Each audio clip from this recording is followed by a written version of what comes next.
Racist police officer arrests black man, turns out. He's FBI. It was a bright afternoon in the city, the kind of day where families came to the park to enjoy the sunshine. Children laughed as they chased each other across the grass, and joggers moved steadily along the paths. The world seemed calm, ordinary, and free. Yet sometimes, even in the most peaceful settings, events could unfold that shook people's faith in fairness and dignity. In the middle of the park walked a man dressed in a crisp navy blue suit. His tie was neatly knotted, and his polished shoes tapped lightly on the pavement as he moved with quiet confidence. He was tall, well-groomed, and carried himself with an air of self-respect that drew eyes without him ever asking for attention. His name was Daniel Caldwell, though the people around him did not know it. To them, he was simply another man in the crowd. But what set Daniel apart was not his suit or his calm expression, or even his silence. What made him different was what no one could see. Beneath his ordinary walk through the park, Daniel was someone carrying one of the highest responsibilities in the country. He was an FBI agent, working on a critical case that required him to remain low-key. For him, blending in was part of the job. Yet fate had its own way of testing him, in ways even he did not expect. Across the park stood Officer Bradley, a local policeman known among his peers for being tough, watchful, and sometimes a little too quick to judge. Bradley wore his uniform neatly, his badge shining against the dark fabric, his eyes always scanning for anything that looked out of place.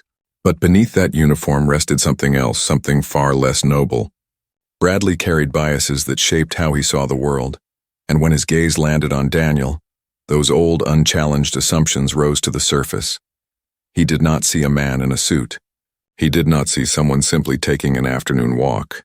Instead, what he saw was what his mind told him to see, a threat where there was none. "Hey, you there," Bradley called out sharply, his voice cutting through the calm of the park. Several people turned their heads, surprised by the sudden tone of authority. Daniel slowed his pace but did not speak. He had heard this tone before. He had seen men like Bradley before. He knew what was coming, and yet he did not flinch.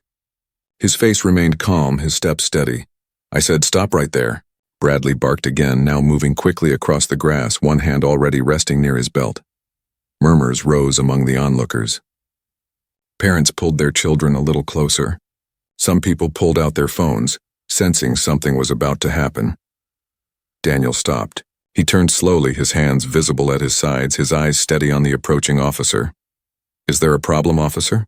Daniel asked evenly, his voice calm, not defensive, not angry, just steady. Bradley's eyes narrowed. "What are you doing here? You look suspicious." Daniel tilted his head slightly as though considering the question. "Walking," he replied. The simplicity of the answer seemed to unsettle Bradley. He was expecting nervousness, stammering excuses. Instead, Daniel's calmness only fueled his suspicion. "Hands where I can see them," Bradley demanded. Daniel slowly lifted his hands, palms open. Around them, the crowd grew. People whispered, recording every move, sensing something wrong but uncertain of what they could do. "You carrying anything?" Bradley asked harshly, stepping closer. "No," Daniel replied calmly. Without waiting, Bradley grabbed Daniel's wrist and twisted it behind his back, pulling out handcuffs with the other hand. The sharp click of metal closing around Daniel's wrist echoed louder than the laughter of children now silenced by curiosity. The crowd gasped. "What's he being arrested for?" Someone shouted, "Yeah, what did he do?" Another voice called out, but Bradley ignored them. He pushed Daniel's other hand into the cuff and tightened it. "You have no right to do this," one woman yelled, holding up her phone, recording. Bradley turned briefly to glare at the crowd. "Step back." "Official police matter." Daniel, still calm, looked straight ahead, not at Bradley, not at the crowd. His hands were bound, but his dignity was untouched. His silence spoke louder than any words could have in that moment. To many watching, it looked like humiliation. To Daniel, it was a test. He knew who he was. He knew the truth would come. But for now, he allowed the scene to unfold. The officer gripped his arm tightly and began leading him toward the police car. The murmurs of the crowd grew into shouts. Some called for justice, others shook their heads in disbelief. Parents whispered explanations to their children, unsure of what lesson to teach when the example before them was injustice itself. And through it all, Daniel walked steadily, hands in cuffs, eyes forward. Knowing this was not the end of the story, it was only the beginning, because sometimes The greatest strength a person could show was not in fighting back, but in staying calm until the truth revealed itself. And soon, very soon, the truth would come. The small police car rolled slowly through the park as people watched. Their phones lifted like silent witnesses, recording every second of the scene. The crowd's murmurs carried both disbelief and frustration, but Officer Bradley heard none of it. His focus was on the man in handcuffs beside him, as if taking him into custody was a personal victory. Bradley's grip was firm, almost too firm, as though he feared Daniel Caldwell might somehow escape, even though the steel cuffs were locked tightly around his wrists. Daniel sat quietly in the back of the patrol car, his hands resting on his lap, his face calm. He did not argue, did not resist, and did not raise his voice. His silence seemed to irritate Bradley more than any protest could have. To the officer, silence felt like defiance. In his mind, guilt should come with excuses and pleas. But Daniel's composure sent a different message, one that Bradley could not quite read. At the station, the humiliation grew heavier. The desk sergeant looked up in surprise as Bradley led Daniel in. "What's this?" he asked, glancing at the man in the suit. "Suspicious behavior in the park," Bradley answered quickly, not giving Daniel a chance to speak. "Didn't comply when I asked questions." Daniel's eyebrows lifted slightly, but he said nothing. The sergeant frowned. "Suspicious behavior? He's in a suit, Bradley." "That's what made it suspicious," Bradley shot back, his voice tense. "No one wears a suit to a public park unless they're up to something." The sergeant looked unconvinced but shrugged, writing down a note. Daniel was guided to a bench and made to sit while Bradley filled out a report. Each sound of the pen against the paper seemed exaggerated in the silence of the room. Across from Daniel, two younger officers watched. Their eyes darted between him and Bradley, confusion clear on their faces. They could not understand what crime had been committed, but they said nothing, unwilling to challenge a fellow officer in front of a suspect. Daniel, meanwhile, kept his gaze steady, his back straight, and his breath calm. He thought of his training, the countless times he had been told that silence could be as powerful as words. There was no need to defend himself, not yet. The truth always came in time. Bradley, however, seemed to grow more restless the longer Daniel remained composed. He slammed the file shut and walked over. "So you're not going to talk, huh?" he asked, leaning down. "Too good to answer a few simple questions?" Daniel looked up slowly, meeting his eyes. "I have nothing to hide." The calmness of the answer stung. It was not what Bradley expected. He wanted anger, fear, or nervousness, anything that proved his assumptions right. Instead, Daniel's composure made him feel exposed, as though his actions were being judged without a word spoken. "You think that suit makes you better than everyone else?" Bradley muttered. "You think you can just walk around looking important and not answer to the law?" Daniel held his gaze not with anger but with a quiet strength. "Respect is not about the clothes you wear," he said softly. "It is about the way you treat people." The words landed heavily in the room. The younger officers shifted uncomfortably, sensing the weight of the exchange. Bradley stiffened, his pride wounded by the quiet truth in Daniel's tone. He turned away quickly, muttering under his breath, unwilling to admit how those words had unsettled him. Minutes later, Daniel was led into a small interrogation room.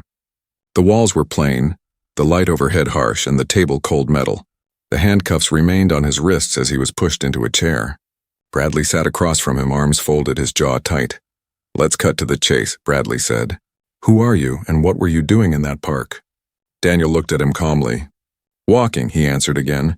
Bradley slammed his hand on the table. "Don't play games with me. You think I don't know when someone's hiding something?" Daniel's voice was even. "Sometimes what you see is exactly what is there." The tension in the room grew thick. Bradley leaned closer, his face set in a hard line. "Listen here. You might think you can play this little act, but I'll find out who you are, and when I do, you'll wish you'd spoken sooner." Daniel stayed quiet, his hand still resting gently on the table. His silence was not weakness. It was power, the kind of power that unnerved those who thrived on control. Outside the room, whispers spread among the officers. Some were questioning Bradley's decision.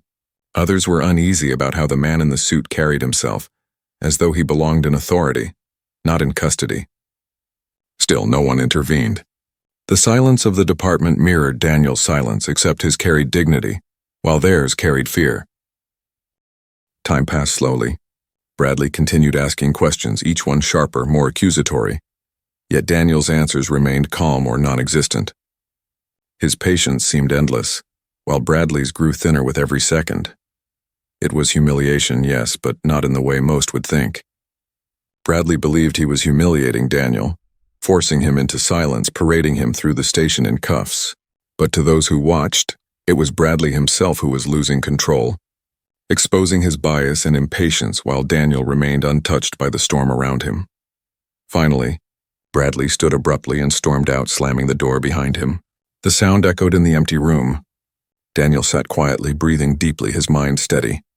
He knew the truth would arrive soon enough, and when it did, the humiliation would no longer be his to bear. The air in the interrogation room was heavy, the kind of stillness that pressed against a person's chest and made every sound echo twice as loud as it should. The metal chair scraped slightly against the floor as Daniel Caldwell adjusted his posture, his back straight, his hands still bound in cuffs resting on the table before him. He looked calm, his breathing steady, his eyes observing everything with quiet sharpness. Across from him sat Officer Bradley, his face tense, his eyes filled with a mixture of suspicion and stubborn pride. The fluorescent light above them flickered faintly, humming in the silence. Bradley leaned forward, elbows planted firmly on the table, his fingers interlaced like a man ready to break down walls with nothing but his stare. "You think you're clever, don't you?" he said, his voice low but edged with hostility. "Out there in the park walking around like you owned the place. Acting like you're untouchable." Daniel didn't flinch. His gaze remained level, calm, and unshaken. "I was walking," he replied evenly, his voice soft but clear, every word deliberate. "That's not good enough," Bradley snapped. He leaned back suddenly, slamming his hand against the metal table. The sound clanged through the room, but Daniel didn't even blink. "People like you think you can do whatever you want. Not today. Not while I'm watching." Daniel tilted his head slightly as if trying to understand the deeper meaning behind the officer's words. His silence was not the silence of fear, but of control, of choosing when and how to respond. Bradley misread it. He saw arrogance where there was only patience, defiance where there was only discipline. "Tell me something," Bradley continued, his voice rising slightly. "Why the suit? You some kind of businessman? Trying to impress people at the park? Or maybe you were there to make a deal, huh? Drugs, money, something illegal?" Daniel's lips curved almost imperceptibly into a faint smile, though it was not one of amusement. It was the smile of someone who saw beyond the surface, someone who knew the truth was far more powerful than any accusation. "Not everything is what it looks like," he said softly. Bradley stood suddenly, pacing around the room, his boots heavy against the floor. He was searching for something, anything that would break the calm exterior of the man sitting before him. He wanted cracks, signs of weakness, anything that proved his instincts were right. But the more he pressed, the stronger Daniel's silence seemed to grow. From behind the one-way glass window, two senior officers watched. They whispered among themselves, exchanging uneasy glances. One of them leaned closer, lowering his voice. "You see how he sits? How he watches every move? That's not some random guy. He's too composed, too trained." The other officer nodded slowly. "Bradley doesn't know what he's dealing with." Inside the room, Bradley finally stopped pacing and leaned over the table again, his face close to Daniel's. "You think you're smarter than me, don't you?" he hissed. "Well, let me tell you something. In here, you've got no power. I make the rules. I decide what happens next." Daniel met his gaze without fear, his voice calm and steady. "Respect is not given because of a badge. Respect is earned by the way you use it." The words hit Bradley like a punch to the gut. He recoiled slightly, caught off guard by the quiet force behind them. For a moment he stood frozen, his pride battling with the gnawing feeling that he was losing control of the situation. The silence stretched again, thick and heavy. Bradley's jaw tightened as he forced himself to recover. He grabbed a folder from the table, flipping it open as though it would give him answers he didn't have. But the papers were blank forms, nothing connected to Daniel because there had been no crime committed. The truth of that sat heavily in the room, unspoken but undeniable. "Why won't you just tell me who you are?" Bradley demanded finally, frustration bleeding into his tone. Daniel leaned back slightly in his chair, the cuffs clinking softly as he moved. "Because it is not always about who I am," he said. "It is about who you are when you believe no one important is watching." Bradley's eyes flickered just for a moment. A flash of doubt, a shadow of guilt before he masked it again with anger. He straightened up, his pride unwilling to let him consider the truth in Daniel's words. Hours seemed to pass like minutes in that room. Bradley tried every tactic he knew: accusations, intimidation, silence, even mockery. But nothing worked. Daniel's calm presence filled the space like a quiet storm, unmoved, unbroken, waiting. And the longer it went on, the clearer it became that this was no ordinary man. Outside the room, word was spreading through the station. Whispers traveled fast, and younger officers exchanged looks of doubt and curiosity. They couldn't understand why this man in a suit was sitting in handcuffs, why he carried himself with the confidence of someone who didn't belong there. Some began to question Bradley's judgment quietly, though none dared to say it aloud. Back inside, Bradley grew more restless. Sweat beaded faintly on his forehead, his patience unraveling. He leaned against the wall, arms crossed, watching Daniel closely.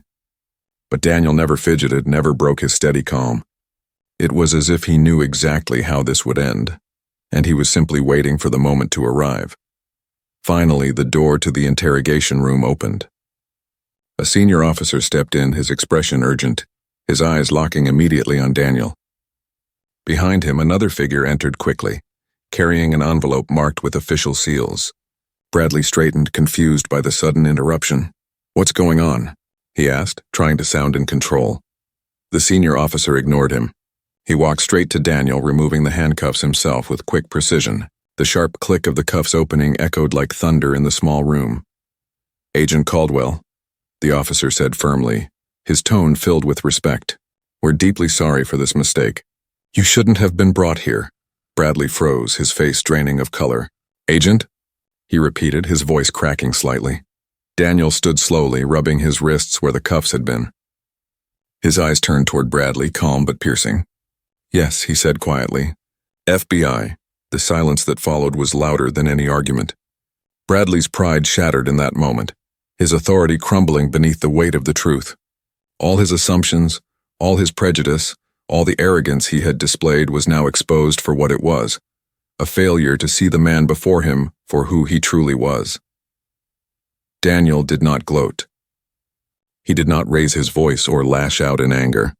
Instead, he simply adjusted his suit jacket, his movements deliberate and composed.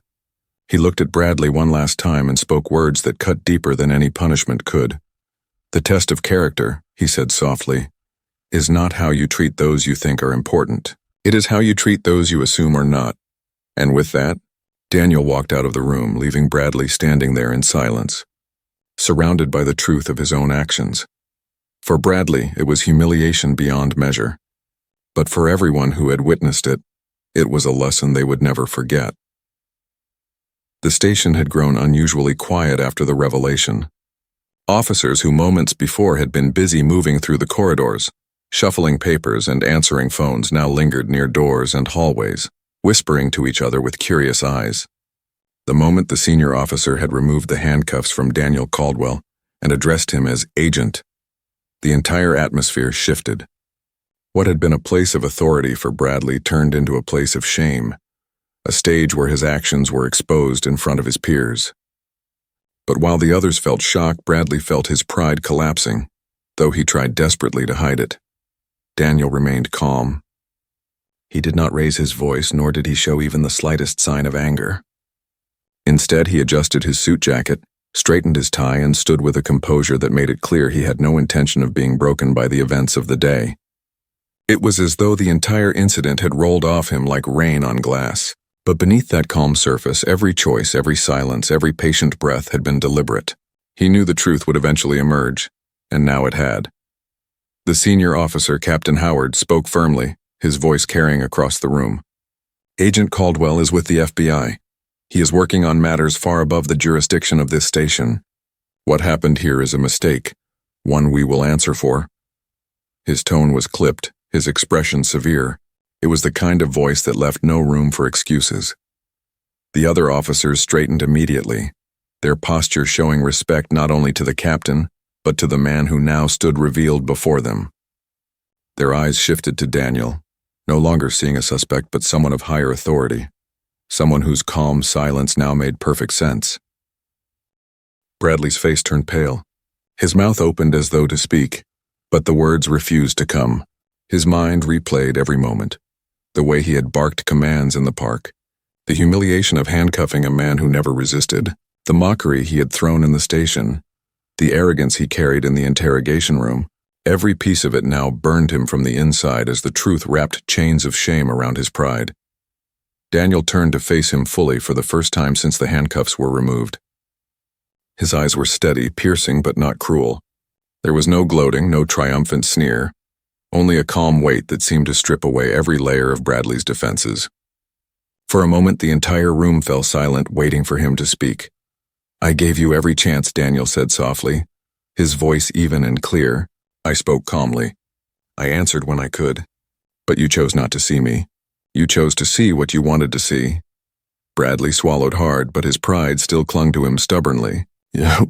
You should have said who you were," he muttered, though his voice was weak, barely carrying beyond the room. Daniel's expression did not change. And would that have mattered? Would respect have been given because of a title or because of simple humanity? I needed to know. His words cut through the silence like a blade, and every officer listening felt the weight of them. Captain Howard cleared his throat, his tone sharper now. "This station will file a report. Internal Affairs will look into what happened here. Mistakes like this cannot be ignored." The younger officers shifted uneasily. Some glanced at Bradley with pity, others with quiet disapproval. They all knew the truth. This was not just a mistake. It was a lesson that revealed how quickly judgment, pride, and prejudice could cloud judgment. Daniel turned his gaze toward the captain, giving a respectful nod. "Thank you," he said simply. Then he picked up his briefcase, which had been left on the corner of the table, and walked toward the door with the same quiet dignity he had shown throughout the ordeal. But just before stepping out, he stopped. He turned back toward Bradley, his voice calm yet commanding enough that everyone heard. "Power shows itself most in how you treat those you think have none. Remember that." Bradley's eyes fell to the floor. He had no response. His pride had left him speechless, his authority dismantled not by force but by truth. Daniel walked out of the room, each step echoing with quiet strength. Officers stepped aside for him as he passed, their silence filled with respect.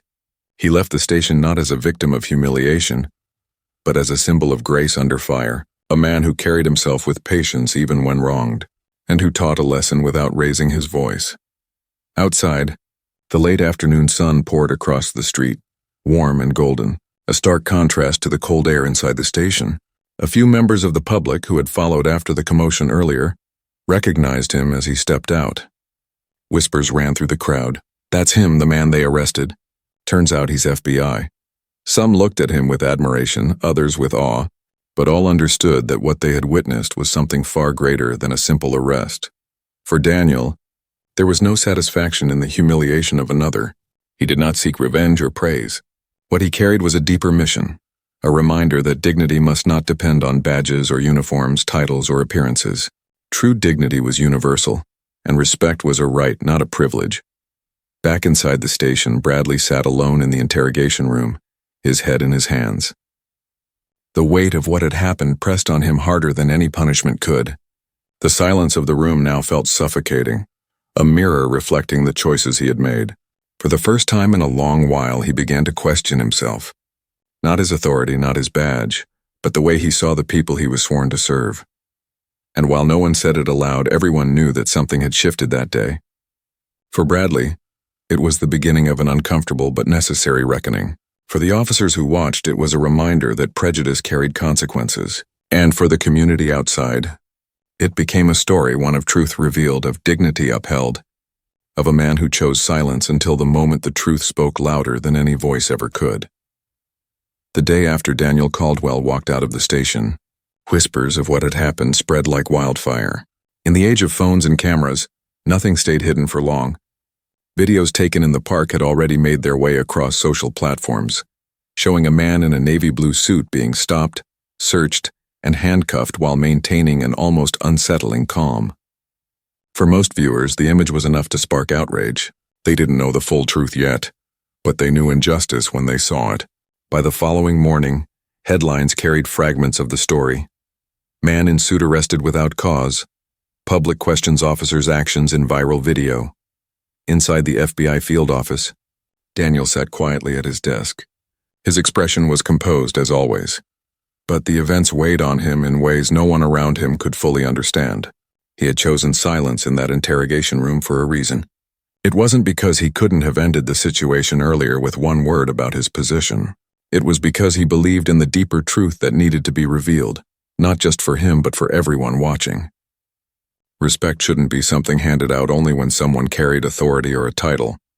Respect should be automatic, a basic acknowledgement of humanity.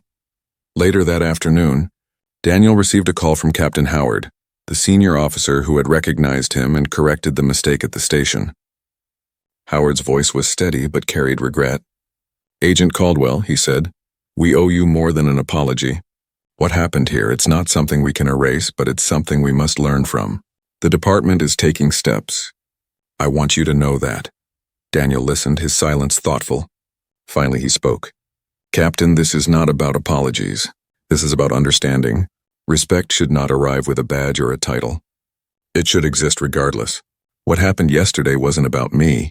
It was about what people assume when they see someone who doesn't fit their expectations. And until that changes, the same mistakes will repeat."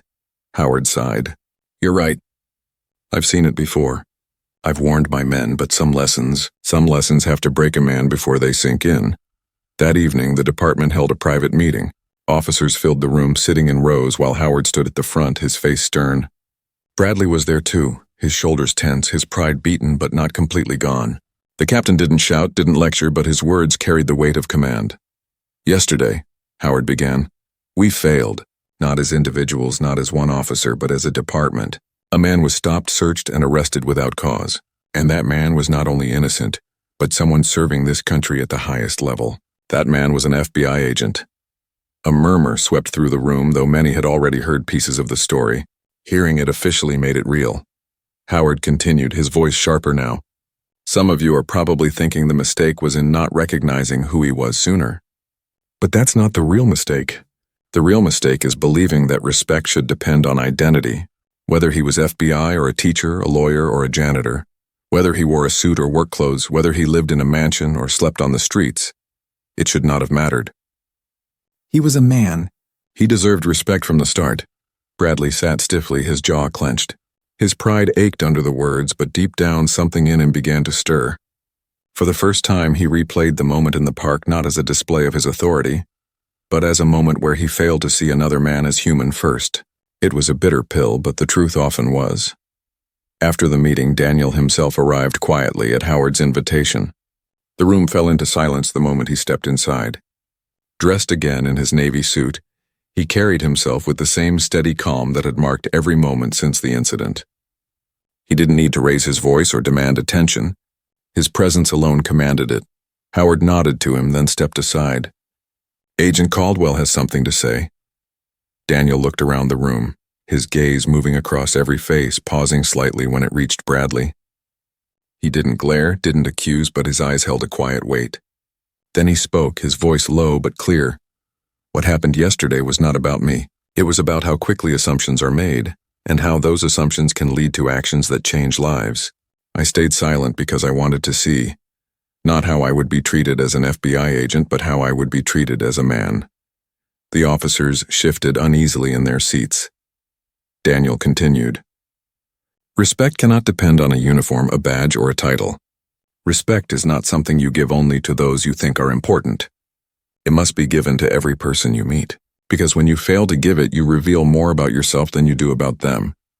His words hung in the air, heavy, undeniable. Some officers lowered their eyes. Others nodded slowly, the truth sinking in. Daniel finished simply. "Power isn't measured by how loudly you speak or how strongly you act. It's measured by how you choose to treat those who have none. That's the real test of character." The room remained silent, the kind of silence that came when people realized they were being asked to look inward. Daniel didn't stay for applause or recognition. He gave a small nod to Captain Howard and turned to leave, his footsteps measured and steady. Bradley remained seated, staring at the floor. His pride screamed at him to resist the lesson, but the truth had already taken root. He had been humiliated, yes, but not by Daniel's words, by his own actions. It was a humiliation that carried a possibility for change if he chose to face it. Outside the station, Daniel walked back into the evening air. The sun was beginning to set, casting warm light across the street. People passed by, some recognizing him from the videos, some not noticing at all. To Daniel, it didn't matter. He wasn't looking for fame, and he didn't need recognition. He only wanted the lesson to last longer than the headlines, and for those who had listened, it would.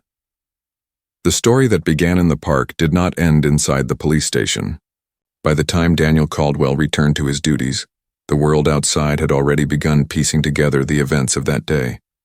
The videos filmed by onlookers had spread across the internet, drawing millions of views in a matter of hours. The footage was simple but powerful. A man in a suit standing calmly while being handcuffed, a police officer barking commands, and a crowd of ordinary people asking questions that were never answered. To the casual viewer, it looked like a case of prejudice captured on camera. And in many ways, it was. But when the truth emerged, that the man in the video was not just an innocent passerby but an FBI agent, shock turned into outrage. Headlines now carried his name. FBI agent wrongfully arrested by local officer. News anchors replayed the video alongside the revelation of his position, their voices filled with disbelief. Social media exploded with commentary, some expressing anger, others sharing admiration for the calm dignity Daniel had displayed. What stood out most in every conversation was not the officer's anger, but Daniel's silence, his unshaken composure in the face of public humiliation. For Daniel, it was strange to see his face on television screens, his name in articles, his quiet strength praised by strangers. He had never sought the spotlight. His work in the FBI was often invisible, done in the background, away from cameras and attention. Yet here he was, not recognized for his investigations or his cases, but for the way he endured injustice with patience. He wasn't sure whether to feel grateful or weary. Meanwhile, the police department found itself at the center of unwanted attention.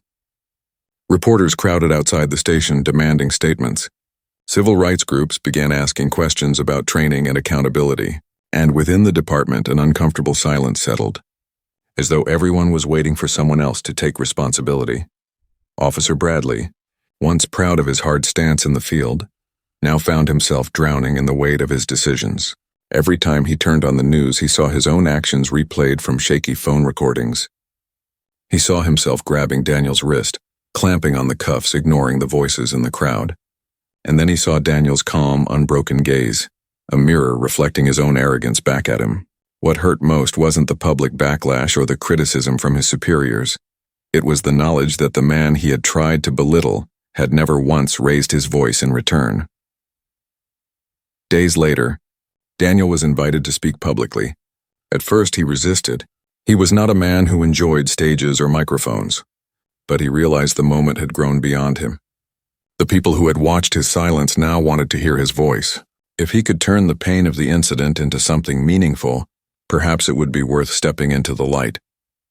The auditorium was filled with community members, officers, students, and reporters. Cameras lined the back wall, their red lights blinking as they prepared to broadcast his words to countless others who would never set foot in the room. When Daniel walked onto the stage, there was no dramatic music.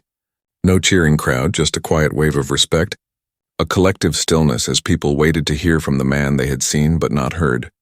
He stood behind the podium, his hands resting lightly on the edges, his posture straight. For a moment he let the silence settle. Then he began. "What happened to me in the park is not unique," he said plainly.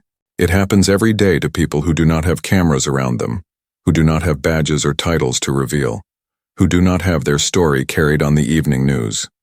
The difference is, in my case, the truth came out quickly. But for many, the truth is buried, ignored, or dismissed, and that should never be." The audience listened intently.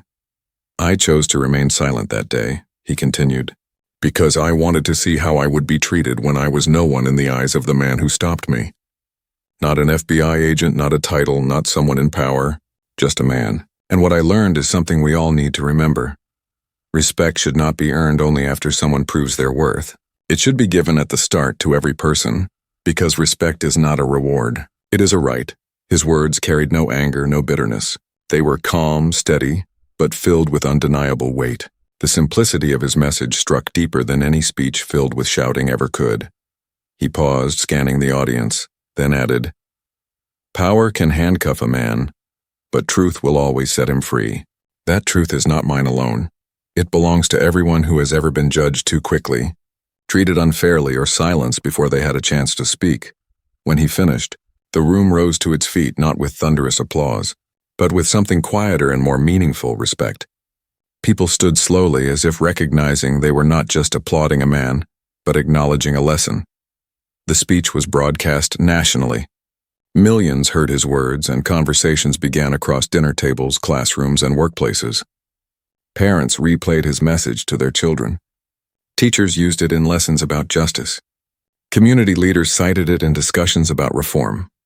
His calm strength became a symbol, not of victimhood but of dignity. As for Bradley, he watched the speech from home, his uniform folded in his lap. The investigation into his actions was ongoing, and he faced suspension, perhaps more. But what weighed heavier than any consequence was the echo of Daniel's words. He realized then that he had been given a chance, not to erase what he had done, but to change who he could become. The humiliation had stripped him down, but in that emptiness lay the possibility of growth if he was willing to face it. For Daniel, life moved forward.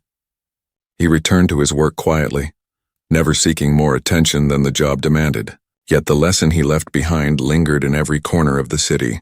It was whispered in precincts, shared in community halls, and remembered by those who had seen it unfold. A man in a suit wrongfully handcuffed who never raised his voice, but whose silence shouted louder than any words. And for the world watching, it was a reminder that true power is not in the badge, the title, or the loud command. True power lies in the way you choose to treat another human being. The weeks that followed turned Daniel Caldwell's quiet act into something larger than he ever intended.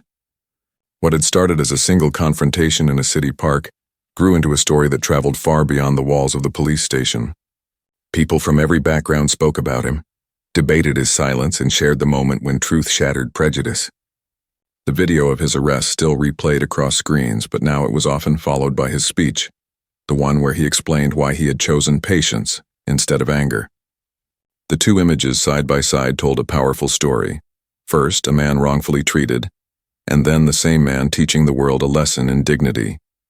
Yet Daniel himself lived much as he always had. He did not chase interviews or seek the spotlight. He returned to his work at the FBI, moving through hallways lined with colleagues who looked at him differently now, not with pity but with respect. When asked how he felt about the attention, his answer was always the same. "It's not about me. It's about what we can learn from what happened." But for those who had watched from the outside, it was about him too. Parents told their children about the man in the navy blue suit who stayed calm when wrongly accused. Teachers played clips of his speech to inspire their students. Community leaders quoted his words in town halls.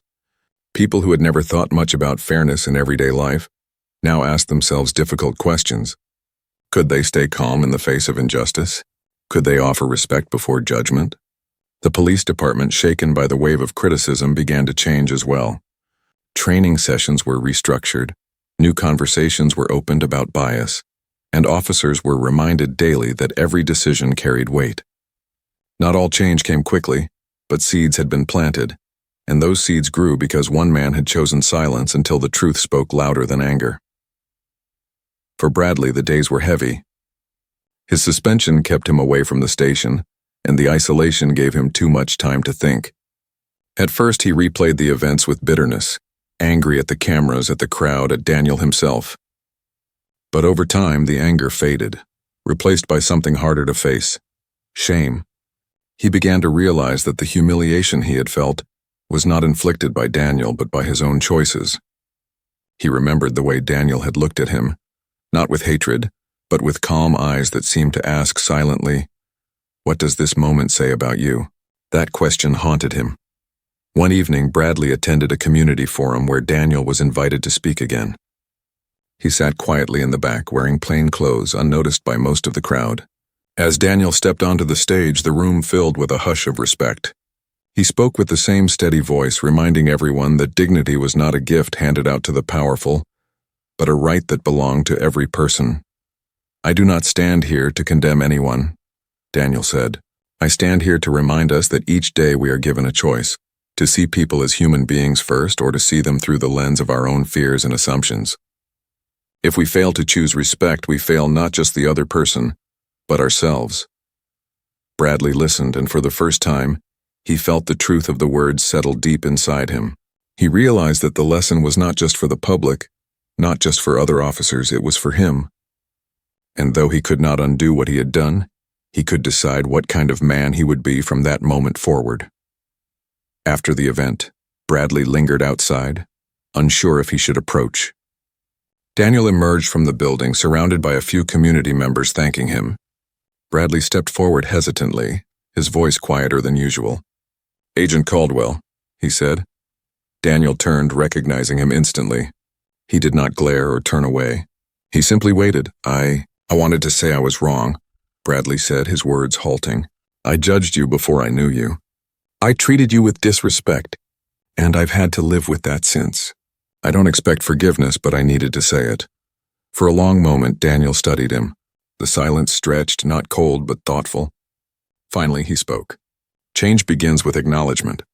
If you are willing to see the truth now, then let this mistake become your teacher."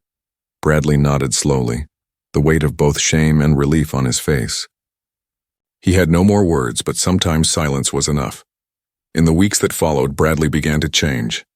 He attended the new training sessions with genuine focus. He spoke less, listened more. He carried the memory of his failure not as a burden, but as a compass to guide him. And though the community still looked at him with doubt, he chose to earn their respect one action at a time. As for Daniel, his story became a symbol far greater than himself. People wrote articles calling him a modern example of quiet strength. Young men and women looked to him as proof that dignity could endure even under pressure. His calm patience became a model for others facing their own struggles. But Daniel never let the attention change him.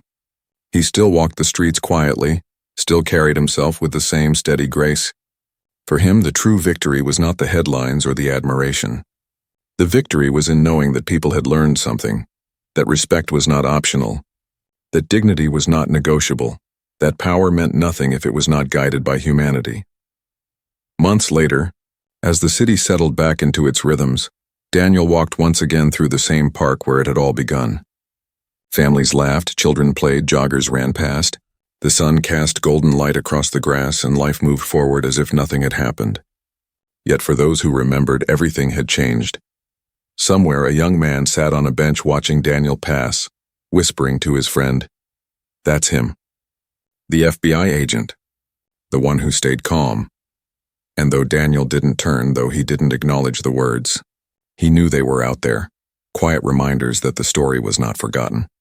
In the end, his lesson lived not in speeches or in headlines, but in the choices people made afterward, in the way a parent taught their child to respect others, in the way an officer paused before judging too quickly, in the way a community learned to see humanity first. Daniel Caldwell had not set out to inspire. He had only set out to walk through a park on an ordinary afternoon. But by holding to his dignity, by refusing to let anger dictate his response, he became something greater. A reminder that even in moments of injustice, patience and truth can light a path for others, and so his story endured. A story not about humiliation, but about respect, not about punishment, but about growth, not about one man's silence, but about the voice it gave to millions. Because true inspiration does not come from power or titles. It comes from the quiet strength of those who choose respect when others choose judgment, and dignity when others choose arrogance. It comes from the choice to see the humanity in every person, every day,